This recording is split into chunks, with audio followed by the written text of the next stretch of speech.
Olá, hoje fazem 90 dias do meu pós-operatório de cirurgia ortognática e discopexia bilateral nas ATMs. E nesse vídeo eu vou comentar sobre algumas questões que eu não havia comentado no vídeo anterior, quando eu estava com 70 dias de pós. Se você não assistiu, eu vou deixar na descrição desse vídeo para que você possa dar uma olhada. E no final eu vou falar sobre 3 itens que para mim foram indispensáveis no meu processo de pós-operatório. Então, se você vai fazer a cirurgia, tá no processo de decisão, se faz, se não faz, se você tá acompanhando quem vai fazer ou quem fez a cirurgia, ou se você já fez a cirurgia, fica comigo até o final. Vou começar falando sobre a escovação. Algumas pessoas me perguntaram se era possível escovar os dentes, e sim, é possível. Claro que com algumas restrições. No hospital, o buco que me operou foi fazer a primeira escovação. E ele me orientou já desde antes a comprar uma escova pequena, com cerdas pequenas, uma escova de bebê. Então foi realizada já no hospital essa escovação, ele me ensinou como fazer e também foi utilizado enxaguatório PerioGard, que foi uma indicação do buco e que depois eu segui utilizando por um determinado tempo, eu não lembro exatamente quantos dias, mas foi quase todo o primeiro mês ali. E no início eu usava ele puro e depois diluído com um pouco de água, porque a questão do PerioGard é com o período de tempo ele pode amarelar os dentes. E com relação a esse enxágue que era feito, eu vou deixar no final desse vídeo um pequeno vídeo que eu gravei com 17 dias de pós-operatório mostrando como que era realizado o uso desse enxaguatório. O que mais me perguntaram também foi quanto à queda de cabelo. Eu já vinha de um período em que eu estava tendo uma certa queda de cabelo. Então, com a minha nutricionista, já havia conversado e eu passei a utilizar uma fórmula com algumas vitaminas ali já para evitar que essa queda se acentuasse no meu pós-operatório. E eu segui utilizando nos meus primeiros meses aqui de pós-operatório. Eu ainda estou tomando.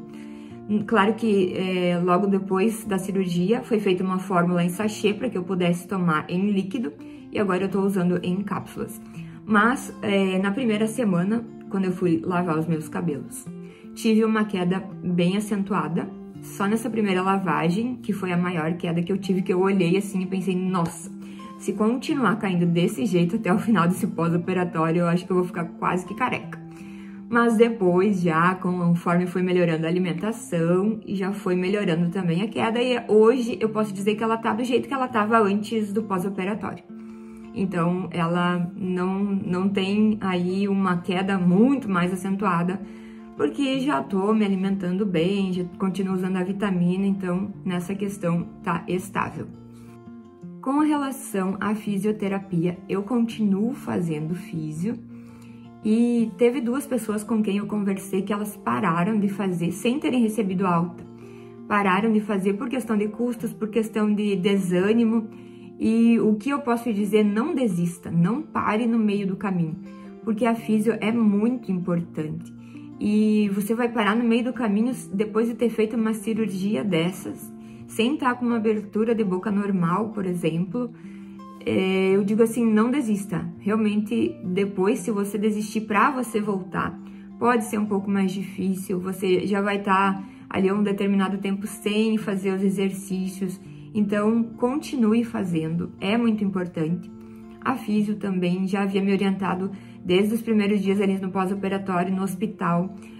As enfermeiras traziam gelo. Eu colocava gelo ao redor do rosto e trocava de 3 em 3 horas, de 4 em 4 horas. Essa bolsa de gelo, ela ajuda a não alastrar o edema, assim, que o inchaço ele não fique tão grande quanto poderia ficar se não utilizasse o gelo. E depois de um determinado tempo, além disso, na físio, é possível intercalar a bolsa de gelo com a bolsa morna, conforme a orientação da fisioterapeuta, depois de finalizado aí o processo de cicatrização. E hoje eu tô com uma abertura de boca de 32 milímetros, então eu não recebi alta ainda e eu vou seguir fazendo até conseguir chegar na abertura entre 38 e 40 milímetros e manter ela. Eu digo, realmente não desista. Eu havia assistido alguns vídeos de pessoas que tinham feito a cirurgia e uma questão que era bastante comentada em alguns deles era sobre o alargamento do nariz. que esse é um procedimento que pode acontecer, essa questão de alargar o nariz, mas eu já tinha conversado com os meus bucos e eles me explicaram que eles fazem um pontinho aqui de cada lado para evitar esse alargamento. No meu caso, meu nariz ele era um pouquinho mais estreito, eu vejo que um pouquinho, mas mínima coisa ficou aqui do lado, um pouquinho mais larguinho, e na minha visão ficou melhor do que tava. E também, como puxa a maxila um pouquinho pra frente, vem junto o nariz. Então, ele ficou um pouquinho mais pra frente aqui, o que eu também considero que ficou melhor do que tava. Na primeira semana após a cirurgia, a recomendação dos meus bucos foi ter alguém comigo, e eu também penso que é super importante ter alguém com você, alguma amiga, algum parente, pai, mãe, que possam estar acompanhando mais intensamente na primeira semana por algumas questões, porque, por exemplo, pode ter fraqueza, pode ter tontura por não estar se alimentando tão bem. Tem, então, esse risco de queda, no caso é orientado a não baixar a cabeça, então é bom ter alguém junto. Se tiver aí uma pessoa por mais de uma semana, melhor ainda. Os ganchos que eu tinha aqui no meu aparelho, eu já tirei, então eu só tô com o aparelho mesmo, agora nessa fase. Muitas pessoas, acho que é unânime a questão, na verdade, não é nem muitas pessoas, é unânime a questão da parestesia. E hoje a minha sensibilidade, ela tá voltando. Antes, no vídeo que eu fiz, eu não sentia esse lado aqui, agora se eu passo minha mão eu já sinto. Só que, claro, não é o mesmo sentir do que o sentir normal ainda do lábio superior. Também, o que a gente sente ali, o que eu senti pelo menos foi uns formigamentos, uma determinada sensação de choque. A minha língua tem uma parte do lado esquerdo que eu ainda não tô sentindo bem. Os dentes, tem uma parte aqui quando eu toco que é hipersensível, parece que dá um certo choque no dente assim. Mas espero que passe. Se não passar também, vou encontrar alguma forma de contornar isso, que o nosso organismo ele se adapta a muitas coisas. E como foi a minha rotina no pós-operatório? Bom, eu buscava acordar em um determinado horário para não ficar também muito tarde, sem tomar o café, sem tomar, também tinha as medicações, né? Então não podia ficar sem tomar as medicações, antibiótico, medicação para dor, mas eu não senti muita dor, assim, era só para aliviar um pouquinho do incômodo. Que mais? Eu assisti muita série.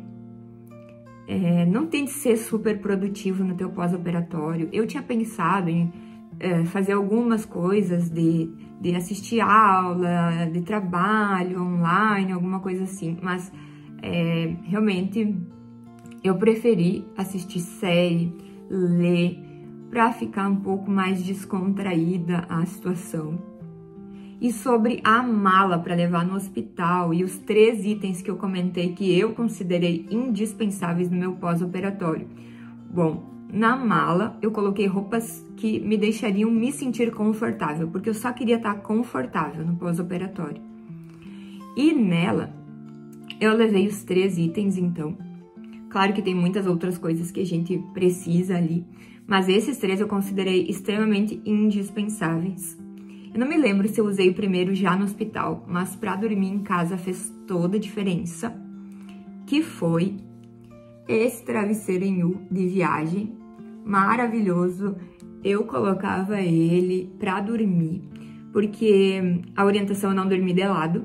Então, esse aqui já me ajudava assim, ó, eu pensava, nossa, e se eu virar de lado sem querer de noite? Por mais que tinham vários travesseiros já para dormir com a cabeça elevada, aí eu colocava esse que se dava uma viradinha assim, de leve, não ia acontecer nada que pudesse comprometer o resultado da cirurgia, ao meu ver.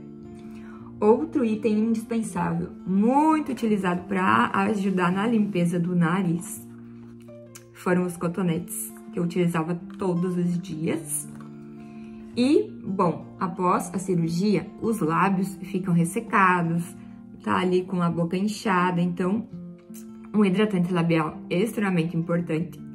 Eu utilizei esses 2 aqui, o Cicaplast Balm e o Lips da Forever, que tem aloe vera. Então, esses 3 itens foram meus companheiros durante o meu processo de pós-operatório por algum tempo. Hoje, o que eu ainda utilizo é o hidratante labial. E eu gostaria de saber de você. Você já fez a cirurgia? Vai fazer? Tá com alguma questão? Deixa aqui nos comentários, conta como foi a tua experiência. E também compartilha com aquela pessoa que você sabe que tá aí por fazer a cirurgia ou fez a cirurgia. E nos vemos numa próxima.